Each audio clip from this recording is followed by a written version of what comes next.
दफ्तर का भी आपने इनॉग्रेशन किया है जी। इससे क्या मायने देखिए, निकाले? ये हमारा एक जनसेवा कार्यालय है। ये जो हमारा जो मेरा पेरेंट्स का घर है, उनके साथ में उनकी एक ऐसे प्रॉपर्टी थी, तो उन्होंने इसको एक जन कार्यालय में आपने देखा है कि हमने बहुत ही छोटे समय में जो है इसको बदला है। और कहने का हमारा भाव यही है कि हम अब जनता की सेवा में लग चुके हैं।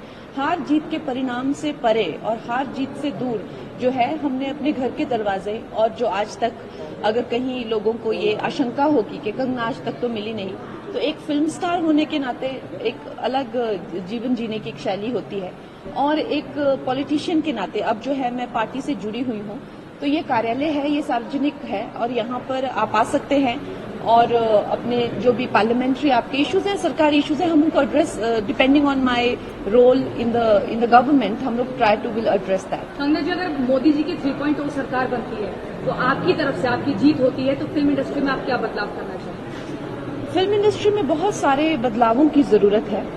सबसे ज्यादा तो आई थिंक हमारे जो आर्टिस्ट हैं और आर्टिस्ट एसोसिएशंस हैं, खासकर जो टेक्नीशियंस हैं, उनके लिए कोई मेडिकल सुविधा हो गई या पेंशन हो गई या किसी तरह के जो लोग बहुत ज्यादा वेटरन भी हैं, आपने अक्सर ये देखा होगा कि वो कितनी कठिनाई से जिंदगियां जीते हैं एक समय के बाद, जिसका हमने सबसे बड़ा एग्जाम्पल देखा था सरोज खान जी, जिन्होंने कहा था कि उनके पास हॉस्पिटल के बिल देने के भी पैसे नहीं थे। तो इस तरह के हम बहुत सारे लोगों को जानने और सरोज खान जी कितनी सेलिब्रेटेड हैं, तो इस तरह के आर्टिस्ट के इंटरेस्ट को प्रिवेंट करना और उनको प्रोटेक्ट करना, और इस तरह के आर्टिस्ट के इंटरेस्ट को जो है वो प्रोटेक्ट करना, वो हमारा मेरा मुझे उनके लिए बहुत एम्पैथी है। कंगना जी, आप जीतने के बाद किसी क्षेत्र में रहेंगी या बॉम्बे भी जाना होगा, क्योंकि लोगों का ये मानना है कि कंगना यहाँ रहेंगी या बॉम्बे रहेंगी, इसको लेकर एक कंफ्यूजन बना हुआ है। इसको लेकर आप क्या क्लैरिटी देना चाहेंगे? देखिए, कोई भी सांसद एक जगह तो वैसे रहते नहीं है चिपक के, उनके 17 विधानसभा होते हैं, हर जगह के दौरे लगाए जाते हैं, एक जगह तो कोई भी नहीं रहते। अगर आप सांसद हो, आपका एक बहुत बड़ा क्षेत्र होता है, जिस क्षेत्र के अंडर मेरे क्षेत्र के जो है वो अंडर 17 विधायक है, तो वो विधायक भी एक ही गांव में नहीं रह पाएंगे। सोचो आप, वो भी कितने गांवों के जो है चक्कर लगाते हैं एक विधायक, तो एक सांसद जिसके साथ में 17 विधायक है, तो मैं हर क्षेत्र के दौरे करती रहूंगी, और साथ में मुंबई में भी मेरा घर है, तो आना जाना तो रहेगा। मैं जम्मू कश्मीर से आता हूँ। 370 हटाया गया और पूरे जम्मू कश्मीर में ही नहीं बल्कि पूरे इंडिया में जहाँ जहाँ रैलीज हुई हर जगह पे इसका वर्णन हुआ। राम मंदिर का निर्माण भी हो गया, 370 को भी हटाया गया, CA भी लागू हुआ। अब जो अनफुलफिल्ड जो अनकम्प्लीट हुआ है वो है POK का वापस लाना और कश्मीरी पंडित्स का जो सेटलमेंट। आप क्या मानती हैं कि ये जो दो एजेंडे, क्या जो नई सरकार अगर बनती है तो इन पे ज्यादा फोकस रहेगा? हमारे जो संकल्प पत्र है उसमें जो है हमने ज्यादा करके यूनिफॉर्म सिविल कोड हो गया, या अगर आप देखें तो 1 नेशन 1 इलेक्शन जैसे नए मुद्दे जिससे देश जो एक पटड़ी पर आएगा, उन पे हम लोग देंगे। बाकी जो हमारे पार्टी के दिग्गज हैं, हम लोग तो बहुत ही छोटे लेवल पर हैं, लेकिन जो पार्टी के दिग्गज हैं उनसे हमने भी सुना है सार्वजनिक स्तर पर, जैसे अमित शाह जी ने POK को ओपनली जो है वो क्लेम करने का आश्वासन दिया है। और बाकी कश्मीरी पंडितों को लेकर मुझे खासकर बहुत सहानुभूति है। मैं पूरे देश से यही चाहूंगी और खासकर बुद्धिजीवियों से यही चाहूंगी कि पैलेस्टीन के इशू में जाने से अच्छा है या कहीं और जाने जहां आप कभी गए नहीं हैं, जहां की राजनीति आप समझते नहीं हैं, आपको सिर्फ सुनी सुनाई बातों से बहकाया जाता है।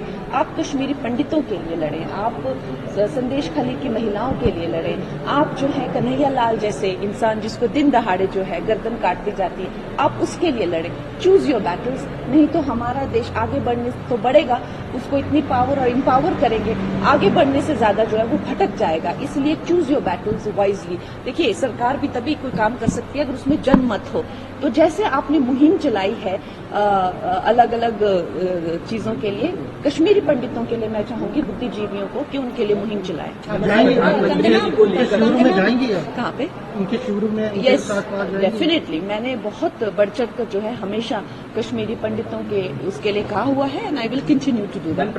मोदी का जो इशू है यहाँ पर ओल्ड पेंशन स्कीम और अग्निवीर का एक बड़ा इशू है, खासकर से यंगस्टर्स को लेकर, तो आप इसके बारे में, क्योंकि कांग्रेस हमेशा कॉर्नर करती रही है बीजेपी को इन मुद्दों को लेकर, तो आपके क्या भाव हैं इस मुद्दे पर? देखिए, हर जो एक देश होता है जिसकी इतनी आबादी है, जैसे पिछली टर्म में हमारे प्रधानमंत्री 120 करोड़ बोलते थे, अब 140 करोड़ बोलते हैं, तो नेचुरल सी बात है कि यहाँ पर आबादी जिस स्तर से बढ़ रही है उस स्तर से जो है एक सरकार जिसके अभी सेकंड टर्म ही हुई है उसके लिए रोजगार जुटाना जो है एक अपने आप में ही उनको कई इनोवेटिव तरीकों से आना पड़ेगा। अब मुझे एक मिनट दीजिएगा, मैं आपको समझाऊंगी कि इजराइल जैसे जो देश हैं वहां पर आर्मी में जाना जो है वो कंपलसरी होता है, वो कोई करियर या कोई फ्यूचर या जॉब नहीं, आर्मी ट्रेनिंग होना, ताकि जो लोग, जैसे हमने देखा है कि पंजाब में जो है ड्रग्स हो गए या ड्रग्स माफिया हो गए, पूरी की पूरी गांव जो है वो विधवाओं के हैं, नस्लों को जो है खोखला कर दिया गया है। उस ध्यान से रखते हुए ये जो हेरोइन का ये बहुत बड़ा जो हमारे हिमाचल प्रदेश को टारगेट किया जा रहा है, इससे जो यूथ है बिल्कुल जो है वो ड्रग्स के अंदर जो है वो हो गया है। छोटे उम्र में यूथ को एक डायरेक्शन देना, उनको एक ट्रेनिंग मिलना, एक अगर आप कहें तो मैं इन दोनों को कंपेयर नहीं करूंगी, जैसे हमारे छोटे शहर की बेटियां जब कोई ब्यूटी कॉन्टेस्ट में जाती हैं उनको स्टाइलिंग टीम जो है वो ग्रूम करती है, यहाँ आकर वो चाहे अपना कोई बुटीक खोले या कोई ब्यूटी पार्लर, उनके लिए एक व्यवसाय बनता है। उसी तरह से जब एक युवक को जो है एक मेंटल, फिजिकल और ट्रेन किया जाता है, पूरी तरीके से सशक्तिकरण उनका किया जाता है, तो वो आगे चलकर कुछ भी कर सकते हैं, नंबर 1। लेकिन उसके साथ में अगर आपका परफॉर्मेंस अग्निवीर में अच्छा रहता है तो जो है 25% सोल्जर्स को जो है रिक्रूट किया जाता है, उनको प्रॉपर सोल्जर की नौकरी मिलती है। उसके अलावा अगर आप मेहनत करने का दम रखते हैं और अगर आप क्लियर करने का दम रखते हैं तो BSF हो गया, CRPF हो गया, उस तरह की कई जो है योजनाओं में जो है आप हिस्सा लेकर जो है आगे बढ़ सकते हैं। देखिए, अब जहां पर इतने लोग हैं कंपटीशन तो होगा ही होगा। आपको ये मानकर चलना पड़ेगा कि जैसे जैसे आबादी बढ़ेगी कंपटीशन बढ़ेगा। कोई भी टेस्ट, चाहे कमीशन क्वालिफाई करना पड़े, चाहे बिना टेस्ट के नहीं कर पाएंगे। उसके अलावा महिंद्रा जी जैसे मैंने कई उद्योगपतियों को सुना है जिन्होंने अग्निवीरों के प्रति बहुत ज्यादा जो है एक अपनी पसंद बताई है, उन्होंने भी उनको आश्वासन दिया है, क्योंकि कौन नहीं ऐसे लोगों को अपनाना चाहेगा कि उनकी टीम में आए जिन्होंने देश को जो इतनी छोटी उम्र में सेवा की है, कॉम्प्लेक्सिटी समझी है, नेशनलिज्म समझा है, अपने आप को मेंटली एंड फिजिकली फिट किया है, तो आपकी वैल्यू एज ए ह्यूमन बढ़ती है। आप इस चीज को नेगेटिवली ना लें। खैर, कांग्रेस तो जो है हर मुद्दे पे भटकाती है। प्रधानमंत्री जी को लेकर आप क्या कहेंगे, क्योंकि मेडिटेशन वाला जो कार्यक्रम हुआ उस पर मल्लिकार्जुन खड़गे ने ये कह दिया कि ये ड्रामा। देखिए, क्या है कि हमारे जो प्रधानमंत्री है उनकी जो ऐसी तस्वीरें हैं जो आज से न जाने कितने पुराने दशकों की है, जब उनका राजनीति से कुछ लेना देना नहीं था, तब भी वो हिमालय के जो पहाड़ों में जो है कई दशकों तक तपस्या करते हुए दिखाई देते हैं। तो वो अपनी जीवन शैली आज क्यों चेंज करेंगे? आज के वो इटली घूमने चले जाएंगे, क्यों जाएंगे वो?